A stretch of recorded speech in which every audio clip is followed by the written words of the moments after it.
रसूल अल्लाह सल्लल्लाहु अलैहि वसल्लम फरमाते हैं कि हमसे पिछली उम्मत में एक नेक शख्स थे जो अल्लाह के वली थे, जिनका नाम जुरैज था।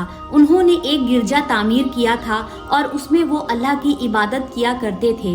एक मर्तबा हुआ यूं कि जुरैज अपनी नमाज में थे, तब वहाँ उनकी वालिदा आई और उन्हें आवाज लगाई कि ए जुरैज, मैं तुझसे मिलने आई हूँ। जुरैज नमाज पढ़ रहे थे। उन्होंने सोचा कि नमाज मुकम्मल करके ही वालिदा से जाकर मिल लेता हूँ, लेकिन नमाज खत्म होने तक वालिदा नाराज होकर चली गई। फिर दूसरी मर्तबा यही हुआ। इस बार भी वालिदा ने आवाज लगाई, जुरैज, मैं मिलना चाहती हूँ तुझसे। जुरैज फिर अपनी नमाज में लगे हुए थे। सोचा कि पहले अपनी नमाज मुकम्मल कर लेता हूँ, फिर जाकर मिल लूंगा। लेकिन जब तक उनकी नमाज मुकम्मल हुई तब तक माँ नाराज होकर जा चुकी थी। तीसरी मर्तबा वालिदा फिर आई और जुरैज को आवाज लगाई, जुरैज। जुरैज इस वक्त भी अल्लाह की इबादत में थे और इस बार भी माँ नाराज हो गई और गुस्से में कहा कि ए जुरैज, जा तू तवाइफों का मुंह देखे।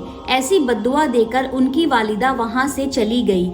आगे आप सल्लल्लाहु अलैहि वसल्लम फरमाते हैं, जुरैज की जो मकबूलियत थी, उनकी जो इबादत थी, इससे लोग जलते थे और लोग वैसे ही जुरैज पर इल्जाम लगाना चाहते थे। लिहाजा कौम के शर पसंद लोगों ने एक मंसूबा तैयार किया और उन्होंने एक बुरी फाहिशा औरत को तैयार किया जो लोगों से मुंह काला किया करती थी। उस औरत ने जुरैज के गिरजा के बाहर एक चरवाहा था, उसके साथ अपना मुंह काला करती रही, जिससे उसको हमल ठहर गया और उससे एक औलाद हुई जो जिना की थी। जब उसको औलाद हुई तो उस औरत ने कहा कि ये औलाद जुरैज की है। जब बस्ती में ये बात फैली तो लोगों ने आकर जुरैज को बेतहाशा मारना शुरू कर दिया और मारते मारते उन्हें उस वक्त के बादशाह के पास ले गए। जब वहाँ पूछा गया तो जुरैज ने कहा कि बताओ तो सही, क्यों मारते हो? लोगों ने कहा कि तुम्हें एक औलाद है, तुमने मुंह काला किया है एक औरत के साथ।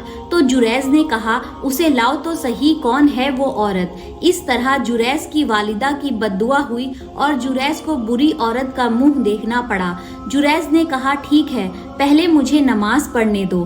फिर उन्होंने 2 रकात नमाज पढ़ी और उसके बाद जुरैज ने उस मासूम बच्चे से पूछा, ए बच्चे, बता तेरा बाप कौन है?